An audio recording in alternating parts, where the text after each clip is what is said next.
pemilihan presiden terutama pemilihan umum sudah selesai.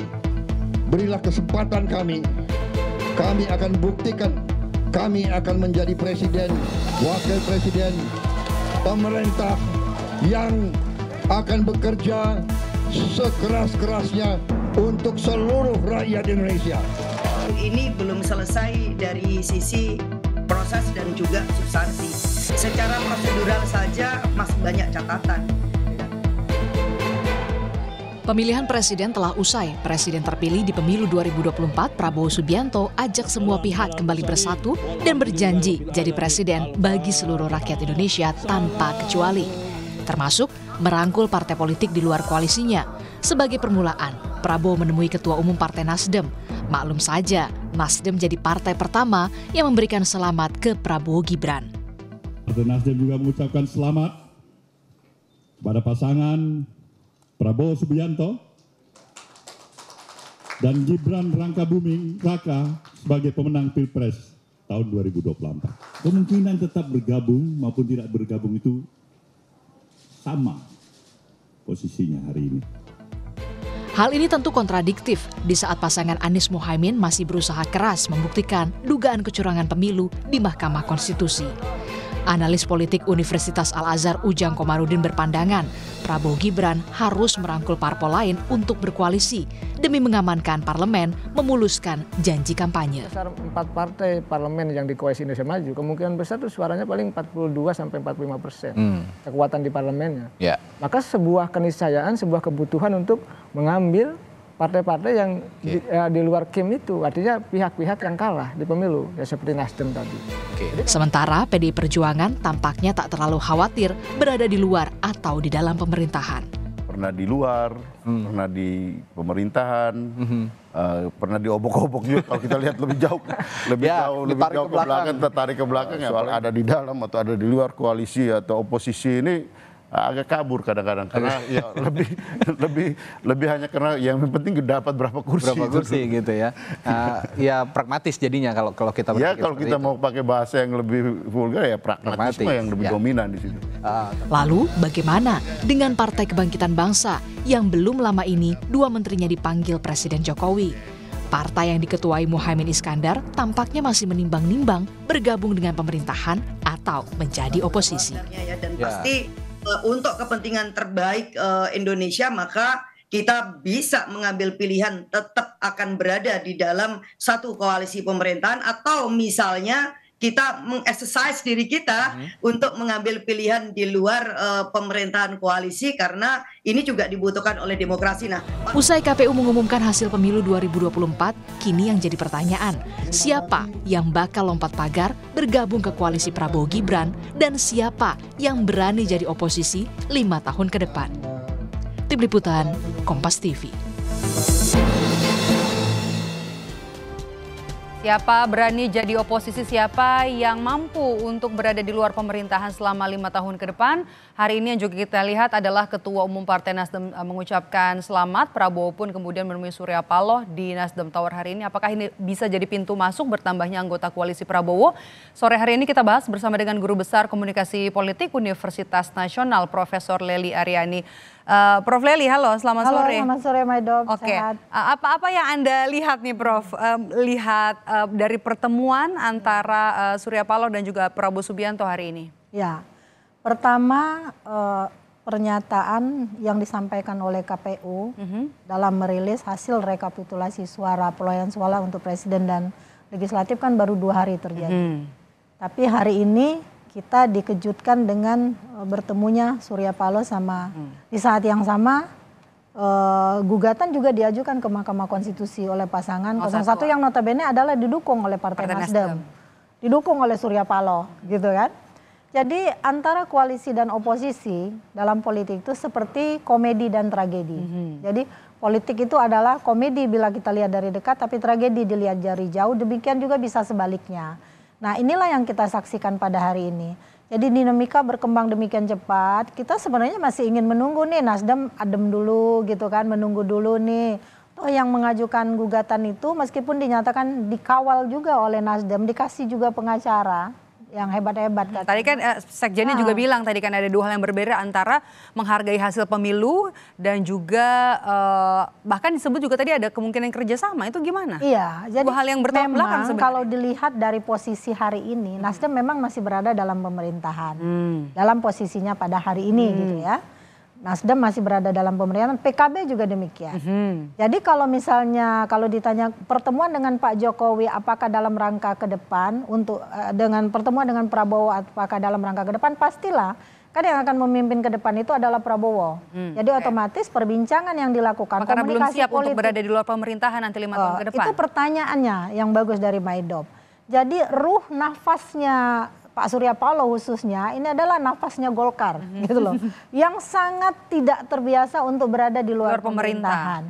Jadi ini menggelitik, makanya menurut McClellan itu ada 3 motif orang itu berpolitik. Yang pertama need for power, need for achievement, sama need for affiliation. Mereka merasa dengan mendapatkan kekuasaan maka afiliasi juga mereka dapatkan, gitu kan. Motif berprestasi itu nantilah itu bisa berlangsung berjalan bersamaan dengan positioning yang diberikan oleh penguasa kepada kita. Kalau gitu, kalau dilihat dari motif ini juga bisa terlihat misalnya pendekatan yang dilakukan ini, pertemuan yang dilakukan oleh dua tokoh ini juga mengisyaratkan tentang ekonomi politik media. Ini bisa nyungsep kemana-mana pikiran orang kan. Ini belum selesai loh, calonmu itu. Kalau gitu sebenarnya kalau gitu sama dong sebenarnya dengan PKB. PKB kan nggak ada sejarahnya di luar pemerintahan ya. Dan kemarin juga ada bahasa-bahasa, ada bahasa-bahasa 2 menterinya dipanggil, kemudian titip-titip salam. Ini seperti gayung bersambut. Iya. Orang yang berada dalam relasi patron klien dengan penguasa, si penguasa adalah si patron dan menterinya adalah si klien. Jangankan sampai dipanggil. Dilirik aja itu sudah merupakan simbol. Karena itu manusia adalah makhluk pengguna simbol. Simbol-simbol politik yang disampaikan oleh Pak Jokowi itu bisa mengancam loh gitu loh. Bisa juga mengancam, bisa juga memberikan harapan. Jadi ada asa nanti loh ke depan Anda itu harus dalam posisi yang bagaimana kalau Anda ingin tetap berada dalam pemerintahan. PKB misalnya Maidop, jangan lupa itu jatah Menteri Agama, Menteri Tenaga Kerja itu khususnya untuk PKB. Jadi dinamika inilah yang mungkin juga dibisikkan. Mungkin kalau ada ancaman-ancaman kecil dalam politik itu sudah lumrah terjadi. Anda mau di mana nih? Jadi kata pertanyaan Anda mau di mana saja itu sudah merupakan sesuatu tekanan yang harus dijawab. Dijawab oleh sikap politik, dijawab oleh pernyataan politik, dijawab juga oleh tindakan politik. Jadi 3 hal itu dalam politik berlangsung terus-menerus dan bisa berubah dari detik ke detik. Apa yang kita lihat siang hari ini adalah mungkin salah satu bentuk dari apa yang sudah disampaikan oleh Wakil Presiden terpilih Gibran Rakabuming Raka yang bilang kalau semua pihak akan dirangkul terutama untuk rival-rival yang kemudian berkompetisi kemarin di Pilpres. Apakah ini juga jadi salah satu bukti Prabowo mendatangi Surya Paloh langsung ke kantornya bahkan disambut dengan karpet merah. Kemudian apakah nanti kemungkinan Nasdem bakal tergoda? Ya, kalau kita bicara soal apakah itu merupakan bagian dari politik merangkul, itu sejak lama Pak Prabowo sudah menyatakan itu. Sejak mulai masuk pada prosesi pertarungan Pilpres sudah dinyatakan. Nanti kalau kita terpilih kita akan merangkul semuanya. Pertandingan selesai pada saat pemilihan gitu. Setelah perhitungan bila perlu kita sudah bersama lagi. Itu kan dinamika politik yang dibangun, yang mencoba memang yang diwujudkan oleh Pak Prabowo dan Pak Jokowi sendiri di masa akhir jabatan Pak Jokowi di Pilpres 2019. Betapa dua orang ini merupakan lawan tanding yang sangat membuat kita tegang sepanjang kita membahasnya terus-menerus tuh di Kompas TV ya Maidop. Pada akhirnya tiba-tiba kita melihat Pak Prabowo masuk ke dalam kabinetnya Pak Jokowi. Nah, tapi kita membutuhkan sebenarnya positioning oposisi yang kuat. Sebenarnya itu yang kita inginkan. Nah, apakah nanti kemudian kita bisa membaca PKS dan PDIP? Kemungkinan besar PKS dan PDIP kita bahas nanti ke sana. Tapi kalau misalnya kita baca dari apa yang disampaikan, sinyal-sinyal yang disampaikan oleh PKB dan juga Partai Nasdem, apakah koalisi perubahan ini artinya dalam tanda petik bubar?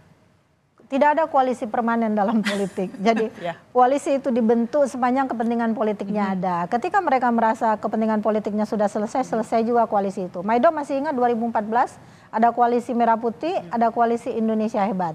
Pada saat itu PDIP mengusung Jokowi dengan hanya 3 partai politik. Nasdem, PKB, dan PDIP. Ditambah 1 partai non-parlemen PKPI. Kita lihat di ujungnya. Pada akhirnya seharusnya pada saat itu kan positioning ketua DPR dipegang oleh PDIP. Tetapi karena koalisi mereka itu lebih besar pada saat itu, mereka mengubah undang-undang Susduk MPR DPR dalam sekejap. Sehingga yang terpilihlah Setia Novanto jadi ketua DPR. Jadi kemungkinan semacam inilah yang kemungkinan saya bilang tadi, dilemparkan pesan politiknya dalam bentuk sinyal-sinyal, simbol-simbol yang sedikit menekan lewat lirikan mata, karena si patron begitu berkuasa, ini yang nampaknya akan ditunjukkan. Jadi ini adalah bagian dari skenario politik, karena politik itu kan by design. Pak Prabowo ingin semua merapat ke dirinya dengan alasan tadi rekonsiliasi lah, semua bisa bersatu di akhir pertarungan ini dan sebagainya. Tapi kemudian kita tidak bisa membayangkan seandainya ada keinginan masyarakat yang menginginkan ada oposisi yang kuat juga di parlemen itu. Sehingga tidak semua kebijakan pemerintah itu baik loh. Baik bagi pemerintah belum tentu baik. Jadi Anda melihatnya ini untuk mengamankan lobby-lobby nanti di parlemen, untuk mengamankan janji-janji kampanye supaya tidak dijegal gitu itu nanti di parlemen. Pasti. Tapi kalau berkaca pada pengalaman Pak SBY di periode kedua, itu ada 62% koalisinya Pak SBY. Tapi justru semua kebijakan Pak SBY tentang kenaikan harga BBM waktu itu, impor dan sebagainya, yang menjegal itu justru Golkar dan PKS. Padahal Golkar dan PKS ada dalam parlemen pada saat itu. Jadi kita tidak tahu, karena politik itu tidak ada yang bisa dipegang. Kadang-kadang politisi itu sendiri terkaget-kaget ketika kita mempercayainya. Oke. Tapi kan itu juga agak sedikit nakal ya di eranya Pak SBY waktu itu kan. Apakah kemungkinan ini juga akan terjadi nanti di eranya Pak Prabowo? Saya kira itu pasti akan dinamika di parlemen, dinamika di kabinet itu akan terus menunjukkan perubahan-perubahan yang signifikan sepanjang kepentingan dari politisinya, elit-elitnya itu tidak terakomodasi. Jadi berkali-kali saya ingin katakan, berdasarkan penelitian para politisi sendiri, terutama Pramono Anung, saya sebutkan aja, dia menemukan bahwa dalam politik itu kepentingan individu jauh lebih dominan daripada kepentingan kelompok. Kepentingan kelompok jauh lebih dominan daripada kepentingan masyarakat.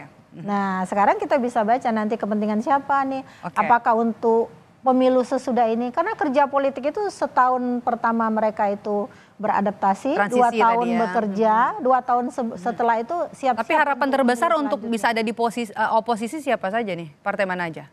Yang jelas terlihat itu PDIP sama PKS. Tapi belum tentu juga, karena PKS kan tidak juga jauh dari Pak Prabowo. Karena sebelumnya PKS kan pendukung Pak Prabowo juga di 2 kali pertarungan Pilpres ketika berhadapan-hadapan dengan Pak Jokowi. Kalau PDIP sendiri gimana?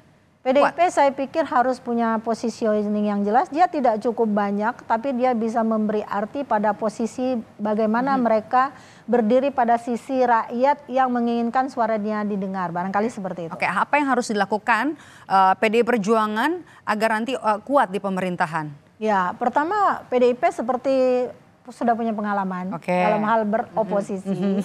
Jadi justru dengan 10 tahun beroposisi, justru di sana PDIP bisa membangun narasi wong cilik gitu kan, narasi sesuai dengan kepentingan rakyat, meskipun dia tidak terlalu nyinyir ya, sepanjang pemerintahan Pak SBY ada nyinyir tapi tidak terlalu nyinyir, tapi dengan cara itu juga masyarakat kemudian bersimpati dan berempati, yang kemudian bisa membuat PDIP menang dan kemudian memiliki kekuasaan itu. Kita lihat nanti siapa partai yang akan berani jadi oposisi selama 5 tahun ke depan, berada di luar kekuasaan, berada di luar pemerintahan. Kita nantikan, dinamikanya juga masih cukup. Karena masih apa? Yang penting pesannya, seandainya nanti oposisinya kecil, teman-teman media yang kita harapkan untuk menjadi juga pembanding ya, bagi oposisi yang kecil itu, sehingga bisa membantu kita menyuarakan kepentingan rakyat. Baik, terima kasih. Kita tunggu nanti dinamikanya juga masih terus berlanjut. Ini juga gugatan ke Mahkamah Konstitusi juga masih ada menunggu 1 hari lagi. Terima kasih Guru Besar Komunikasi Politik dari Universitas Nasional, Profesor Lely Aryani. Saya selalu, Prof. Lely. Terima kasih sudah bergabung bersama kami di Rumah Pemilu. Dan